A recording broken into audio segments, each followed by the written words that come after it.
તો ખ્યાતિ હોસ્પિટલમાં બેના મોતને લઈ અને વિપક્ષ આક્રમક બન્યું છે। ગેનીબેન ઠાકોરે રાજ્ય સરકાર પર પ્રહાર કર્યા।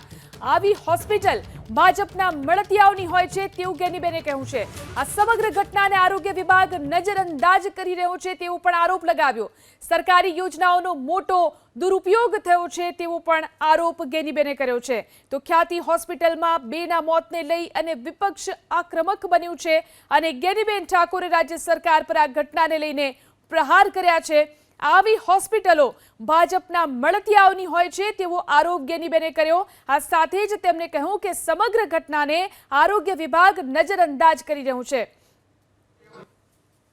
ગઈકાલે ખ્યાતિ હોસ્પિટલ ખાતે જે 13 જેટલા પેશન્ટોમાં એડમિટ કરેલા થઈ પૈકીનું બેનું મૃત્યુ થયું છે। ભગવાન એમના આત્માને શાંતિ આપે, હોસ્પિટલ સામે યોગ્ય કાર્યવાહી થાય। રાજ્ય સરકાર કે કેન્દ્ર સરકારની આરોગ્યને લગતી જે સેવાઓ છે, હેલ્થ કાર્ડ આપવામાં આવે છે, એ ક્યાંક ને ક્યાંક એનો મોટા પ્રમાણમાં દુરુપયોગ થઈ રહ્યો છે। એના સર્વે કરવામાં આવે છે અથવા તો એની ટીમો છે હોસ્પિટલોની પ્રાઇવેટ કે આવા પેશન્ટોને પ્રોબ્લેમ હોય કે ના હોય, પણ અહીં જે ઓથોરિટી છે ઓપરેશન માટેની એ 3-4 પૈકીની આવા પેશન્ટોને વધવામાં આવે છે।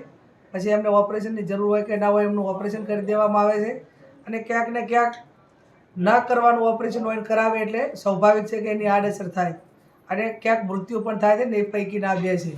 ત્યારે આ હોસ્પિટલો એ મોટા ભાગે ભારતીય જનતા પાર્ટી ચાલુ સરકાર એમના મળતિયાઓની છે અથવા તો એમના મોટા પ્રમાણમાં એમને હપ્તા આપવામાં આવે છે અને આ તમામ પ્રકારની હેલ્થ વિભાગને અને સરકારને ખબર છે, નજરઅંદાજ કરે છે। હું એમની પાસે અપેક્ષા રાખું કે આ હોસ્પિટલ સામે યોગ્ય કાર્યવાહી થાય અને આવનાર સમયમાં આવી ઘટનાઓ રોકવા માટે કરીને જે હેલ્થ કાર્ડ છે એ ઓથોરિટી જે હોસ્પિટલોને આપેલી છે એની સામે મોનિટરિંગ થાય અને આવી ઘટનાઓ બનતી રોકે એવી હું એમની પાસે અપેક્ષા રાખું।